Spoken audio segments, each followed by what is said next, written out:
Ми створюємо відео історичної тематики для популяризації сайту Український генеалогічний форум, скорочено УГФ.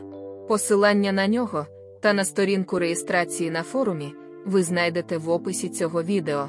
Підписуйтесь на наш канал і натискайте дзвіночок, щоби не проминути наступний випуск.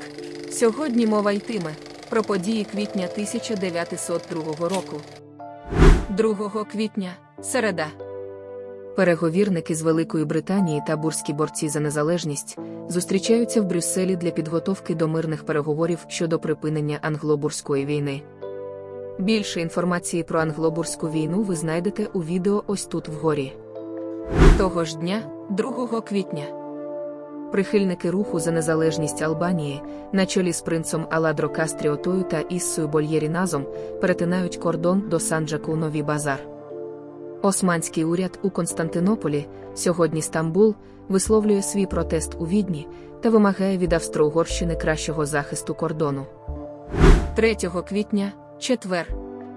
Члена міської ради Берліна Густава Кауфмана госпіталізували через нервовий зрив.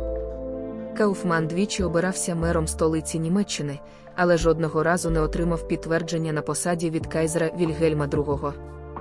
5 квітня – субота. 25 людей загинуло, коли на футбольному стадіоні в Глазго обвалилася дерев'яна трибуна. 8 квітня – вівторок. У Пекіні представники Росії та Китаю підписують Манджурську угоду.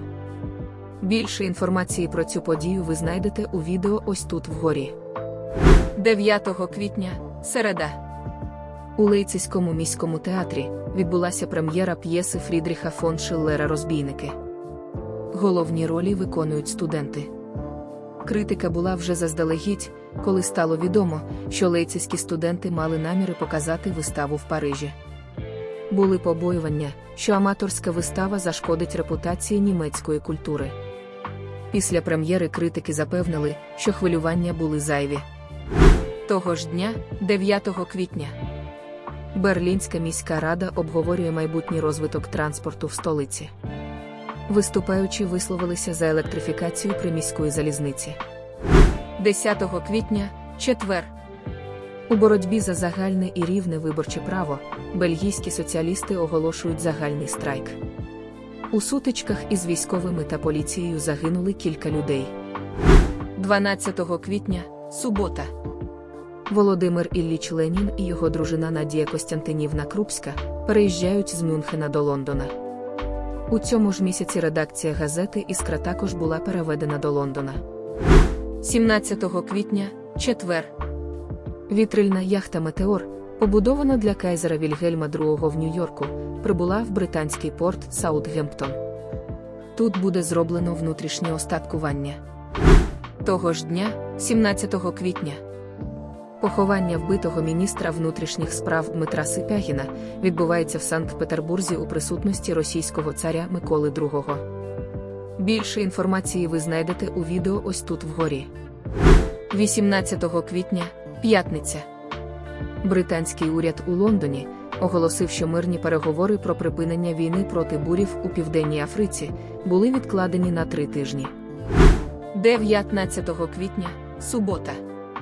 У бельгійському місті Левен, у вуличних боях між страйкуючими робітниками, поліцією та військовими, було застрелено 7 людей. 23 квітня – середа. У Вашингтоні держсекретар США Джон Мілтон Хей і посол Колумбії Томас Герран підписують угоду, яка передає права на будівництво Панамського каналу Сполученим Штатам. 24 квітня – четвер. Землетрус у Гватемалі забрав життя понад 200 людей. Того ж дня, 24 квітня, французька судноплавна компанія відкриває регулярну пароплавну лінію між Антверпеном, Мадагаскаром і островом Реюньйон в Індійському океані. 25 квітня – п'ятниця. Уряд Португалії вирішує створити телеграфну мережу країни за допомогою німецької системи Слабіарко. Більше інформації про розвиток бездротової телеграфії ви знайдете у відео ось тут вгорі. 27 квітня – неділя. У Тромсе норвезький полярний дослідник Руаль Амундсен вирушає в подорож до північного магнітного полюса на кораблі Юа. 28 квітня, понеділок. Римський папа Лев XIII вітає представників 30 німецьких церковних об'єднань на аудієнції у Ватикані та закликає їх продовжувати підтримувати діяльність католицької церкви. 29 квітня, вівторок. 98 голосами проти 7 парламент Копенгагена підтримує продаж США Данських Антильських островів, найбільшим з яких є Сен-Круа. Це також відповідає волі остров'ян.